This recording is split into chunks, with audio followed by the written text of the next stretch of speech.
Hi mystery lovers. కాలంలో వెనక్కి ప్రయాణించడం సాధ్యమేనా? భవిష్యత్తులో ఏం జరుగుతుందో మనకి ఇప్పుడే తెలిస్తే ఎలా ఉంటుంది? 2018లో నోవా అనే ఒక వ్యక్తి కెమెరా ముందుకొచ్చి షాకింగ్ విషయాలు చెప్పాడు.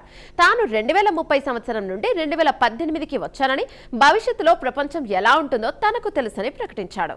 అబద్ధం చెప్తున్నాడేమో అని అతనికి లై డిటెక్టర్ టెస్ట్ చేస్తే అందులో అతను చెప్పేది నిజమేనని తేలింది. అసలు నోవా చెప్పిన ఆ 2030 లోకం ఎలా ఉంటుంది? అతను చెప్పిన భవిష్యత్తు నిజమవుతుందా? ఈ ఇన్వెస్టిగేటివ్ ఫీచర్లో నోవా మిస్టరీని ఛేదిద్దామా? ఫ్రెండ్స్, నోవా తన ముఖాన్ని బ్లర్ చేసి ఒక ఇంటర్వ్యూ ఇచ్చాడు. తాను ఒక సీక్రెట్ గవర్నమెంట్ ప్రాజెక్టులో భాగంగా టైం ట్రావెల్ చేశానని చెప్పాడు. అపెక్స్ టీవీ అనే ఛానల్ అతనికి లై డిటెక్టర్ టెస్ట్ నిర్వహించింది. సాధారణంగా ఎవరైనా అబద్ధం చెబితే ఆ మిషన్ కనిపెట్టేస్తుంది. కానీ నోవా తాను 2030 సంవత్సరం నుండి వచ్చానని చెప్పినప్పుడు ఆ మిషన్ అది నిజమని చూపించింది. అతను చెప్పిన దాని ప్రకారం 2028 కల్లా మనిషి అధికారికంగా టైం ట్రావెల్ టెక్నాలజీని కనిపెడతాడట. అంతేకాదు, ఏలియన్స్ రాకతో పాటు వారికి సంబంధించిన విషయాలు బయటకు వస్తాయట. అంటే ఇంకొక 2 ఏళ్లలోనే మనం కాలంలో వెనక్కి ముందుకి వెళ్లడమే గాక ఏలియన్లను కలుసుకోబోతున్నామన్నమాట. ఇక డైలీ మెయిల్ వంటి అంతర్జాతీయ వార్తా సంస్థలు కూడా ఈ విషయాన్ని అప్పట్లో కవర్ చేశాయి. అయితే నోవా చెప్పినవన్నీ నిజమయ్యాయా అంటే ఇక్కడే ఒక పెద్ద ట్విస్ట్ ఉంది. అతను చెప్పిన కొన్ని విషయాలు కాలక్రమేణా తప్పని తేలాయి. ఉదాహరణకు, అమెరికాలో కొన్ని రాజకీయ పరిణామాలు అతను చెప్పినట్లు జరగలేదు. దీంతో ఇదంతా ఒక పెద్ద ప్రాంక్ లేదా వైరల్ అవ్వడానికి చేసిన నాటకమని కొందరు కొట్టిపారేశారు. కానీ నోవా ఏమంటాడంటే, టైం ట్రావెలర్స్ రావడం వల్ల చరిత్రలో చిన్న చిన్న మార్పులు జరుగుతాయి. దీన్నే బటర్ఫ్లై ఎఫెక్ట్ అని అంటారు అని సమర్థించుకున్నాడు. మరి అతను నిజంగానే భవిష్యత్తు నుండి వచ్చాడా, లేక కేవలం జనాన్ని బురిడి కొట్టించాడా? కొన్ని నెలల తర్వాత ఈ మిస్టరీ విడింది. నోవా అసలు పేరు జేసన్ మొంబట్ అని.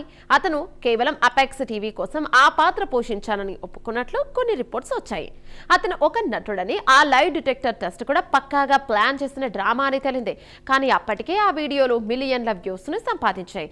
అయితే మిస్టరీ లవర్స్ మాత్రం ఇప్పటికీ అది డ్రామా కాదని, ప్రభుత్వం ఒత్తిడి చేయడం వల్ల అతను అలా అబద్ధం చెప్పాల్సి వచ్చిందని నమ్ముతారు. ఏదేమైనా నోవాక్ స్టోరీ మనిషి కాలంలో ప్రయాణించడం మీద ఉన్న కుతూహలాన్ని కూడా క్యాష్ చేసుకున్న ఒక బిగ్గెస్ట్ ఇంటర్నెట్ వైరల్ స్టోరీ. నిజానికి స్టీఫెన్ హాకింగ్ వంటి శాస్త్రవేత్తలు టైం ట్రావెల్ సాధ్యమేనని, కానీ అది కేవలం భవిష్యత్తులోకి మాత్రమే సాధ్యమని చెప్పారు.